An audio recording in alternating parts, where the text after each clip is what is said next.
Assalamualaikum Ustadz. Waalaikumsalam warahmatullahi wabarakatuh.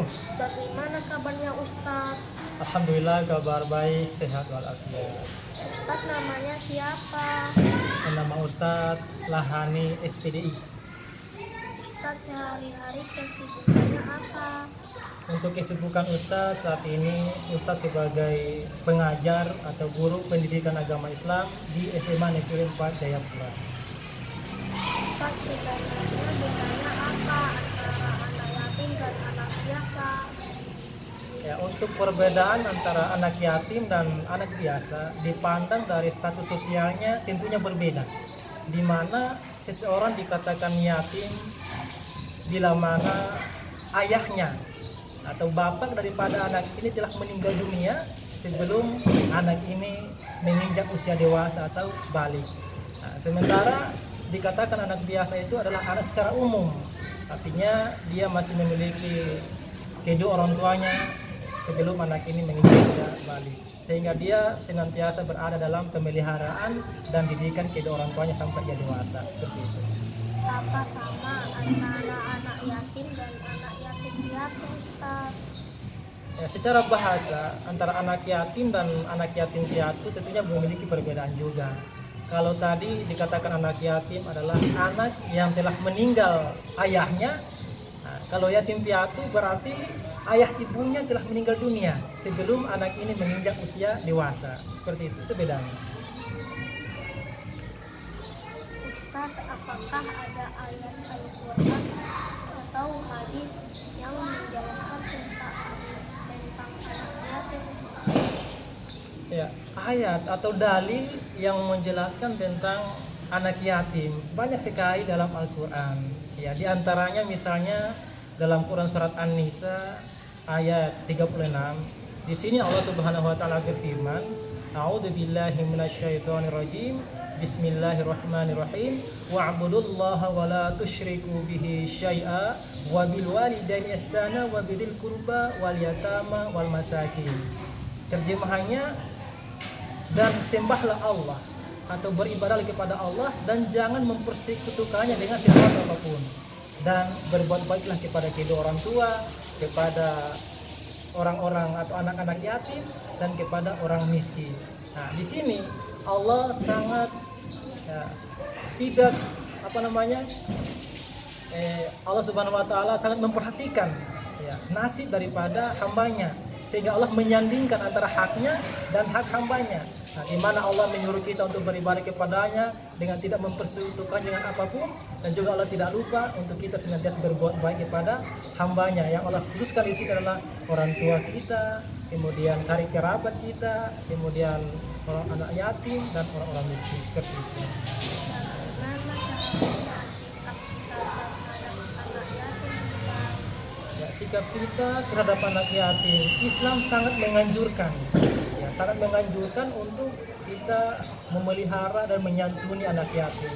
Bahkan diwajibkan bagi orang-orang tertentu, misalnya keluarga atau ahli waris daripada anak yatim ini sendiri. Seperti itu. Kita sering dengar dikatakan bahwa janganlah kita menghargai anak yatim. Memangnya menghargai anak yatim itu maksudnya apa Ustadz? Ya, menghardik anak yatim sebagaimana Allah Subhanahu wa taala mengatakan, Allah Subhanahu wa taala berfirman di dalam Quran surat Al-Maun, Quran surat Al-Maun ayat 1 sampai 2. Bunyinya, a'udzubillahi minasyaitonirrajim. Bismillahirrahmanirrahim. Ara'aital ladzi yukadzibu biddin fadzalikal ladzi yad'ul yatim. Apa terjemahannya? Yaitu, siapakah atau tahukah engkau siapa orang yang mendustakan agama?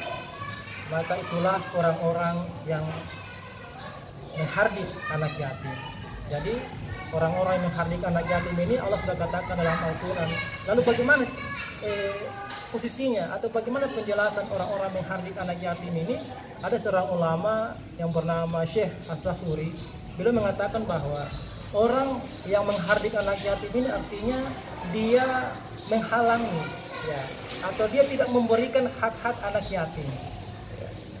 Dia tidak memberikan yang menjadi hak anak yatim. Misalnya tidak memberi makan anak yatim, tidak memberikan kebutuhan anak yatim, bahkan lebih jauh lagi dia senantiasa memberikan kata-kata kasar kepada anak yatim itu. Maka inilah yang dikatakan sebagai orang-orang yang menghardik anak yatim, dan mereka dikatakan sebagai, seperti Allah katakan dalam Al-Quran, yaitu orang-orang yang mendustakan agama. Seperti itu.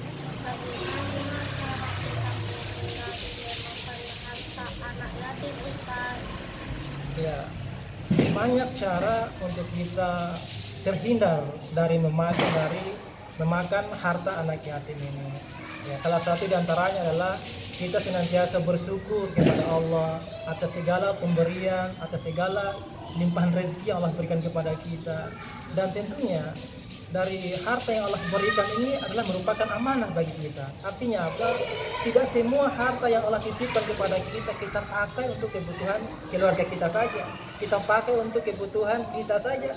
Akan tetapi ada sebagian harta yang Allah titipkan itu untuk kita berikan kepada orang-orang yang berhak menerimanya, untuk kita santunkan kepada mereka yang memiliki kekurangan. Contoh misalnya salah satunya adalah anak yatim tadi. Ya, anak yatim itu mestinya kita berikan hak-haknya.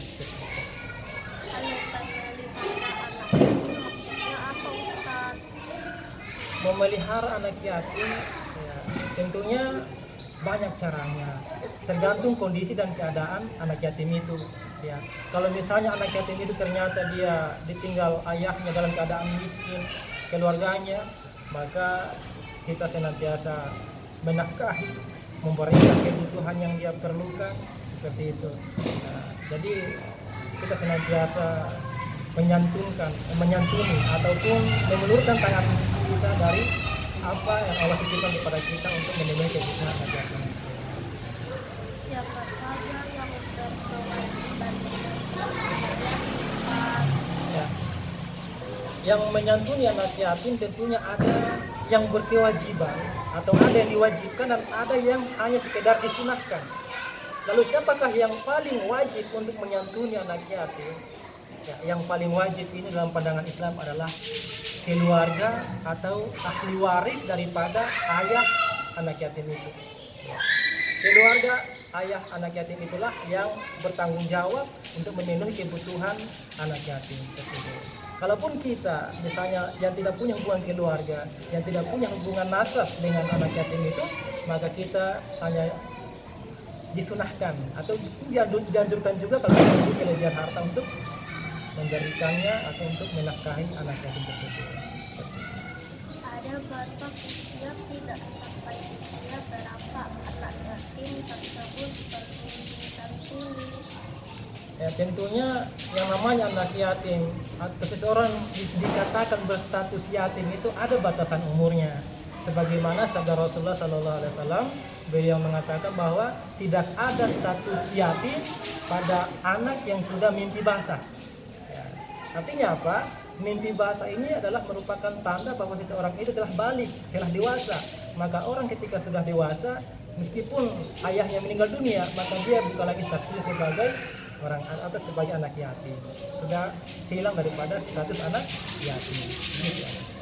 Kalau ada anak yatim tetapi berasal dari keluarga yang berkecukupan, apakah dia tetap perlu disantuni?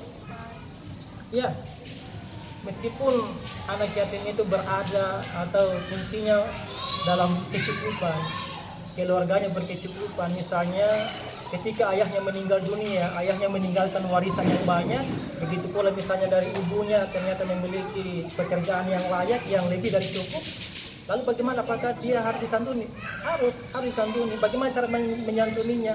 Ya, menyantuni anak yatim itu tidak semata-mata memberi dia makan, memberi dia minum, memberi dia pakaian, akan tetapi dengan pendidikan, memberikan motivasi, memberikan nasihat, senantiasa kita arahkan dia untuk menjadi kehidupan yang lebih baik. Ini juga merupakan menyantuni. Tidak berkata kasar kepada dia, senantiasa berkata lembut kepada dia. Nah, ini juga termasuk menyantuni. Jadi tidak mesti harus dia orang anak yatim yang tidak mampu. Meskipun dia dari kalangan orang kaya, tetap kita harus santuni dengan cara-cara tadi. Seperti itu. Anak yatim itu kan ada yang muslim dan ada juga yang muslim dalam menyambutnya. Apakah yang perlu didahulukan, Ustaz? Ya, betul sekali.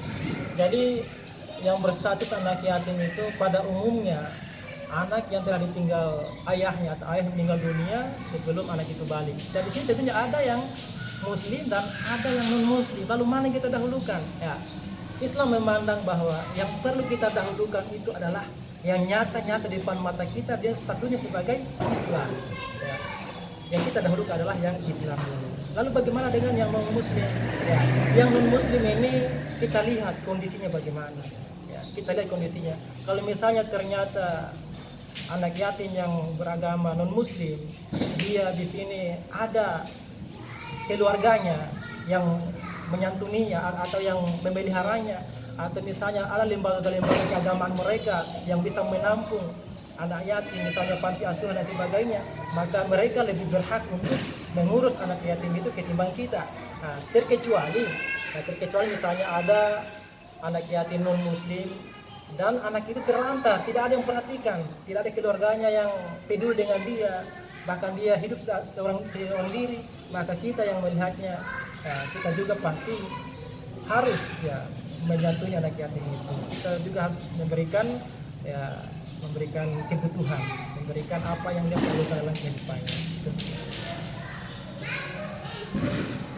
Kalau ada orang yang memiliki saudara negara yatim, ini akan mendahulukan Ustaz dengan anak yatim atau bersedekah untuk pembangunan masjid atau yang lainnya, Ustaz.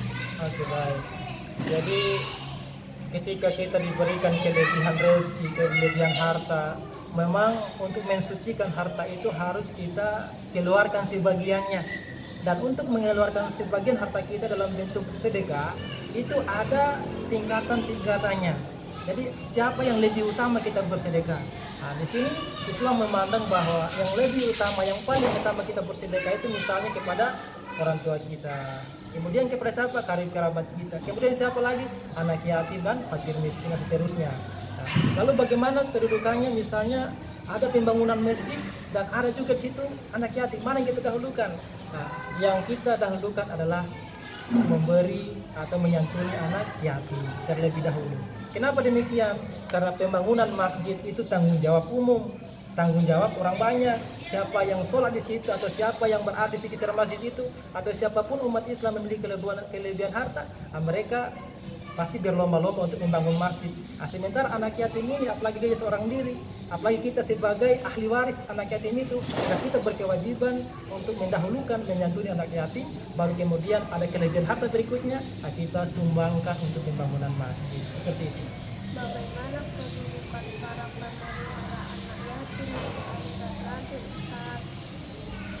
Itu kalau orang yang senantiasa gemar, yang senantiasa memelihara anak yatim, menyantuni anak yatim, itu sangat memiliki kedudukan yang mulia. Ya. Bahkan Rasulullah SAW pernah bersabda, beliau itu mengisyaratkan antara orang yang suka memelihara anak yatim dengan dirinya, dengan beliau Rasulullah, itu bagaikan jari telunjuk dan jari tengah. Jaraknya sangat dekat. Gimana? Nanti di surga. Nah, berarti orang yang senantiasa memelihara anak yatim dengan Rasulullah SAW kelak akan bersama-sama dalam surga. Kesimpulannya apa? Orang yang suka menyantuni anak yatim, dia akan masuk surga bersama Rasulullah. Seperti itu. Kalau ada orang yang tidak mau menyantuni anak yatim, bagaimana kedudukan nanti? Ya, kalau ini kebalikannya. Kalau orang yang suka menyantuni anak yatim, kedudukannya nanti dalam surga, maka orang yang senantiasa menghardik anak yatim, memakan harta anak yatim, dia nanti kedudukannya kita tahu sendiri. Misalnya dalam hadis riwayat Ibnu Jarir, ya Rasulullah SAW bersabda bahwa nanti di hari kiamat orang-orang yang suka memakan harta anak yatim atau orang-orang yang suka menghardik anak yatim akan dibangkitkan nanti dari kiamat dalam keadaan akan keluar api dari mulutnya secara menyala-nyala, dari telinganya keluar api menyala-nyala, matanya keluar api, hidungnya semua keluar api yang menyala-nyala. Nah, dan tidak lain tidak bukan api itu adalah merupakan api dari neraka. Nah, lalu kemudian penduduk hari kiamat nanti menyaksikan dan mereka pasti mengetahui bahwa orang yang keluar api dari mulut, mata, telinga, semua itu adalah merupakan orang-orang yang semasa hidupnya di dunia memakan harta anak yatim. Seperti itu. Ustaz, terima kasih wawancaranya. Semoga pertemuan ini bisa bermanfaat bagi semua. Amin. Assalamualaikum warahmatullahi wabarakatuh. Waalaikumsalam warahmatullahi wabarakatuh. Demikian teman-teman perbincangan aku dengan Pak Ustadz. Sampai ketemu lagi ya di video berikutnya. Jangan lupa like, komen, dan subscribe. Assalamualaikum warahmatullahi wabarakatuh. Waalaikumsalam warahmatullahi wabarakatuh.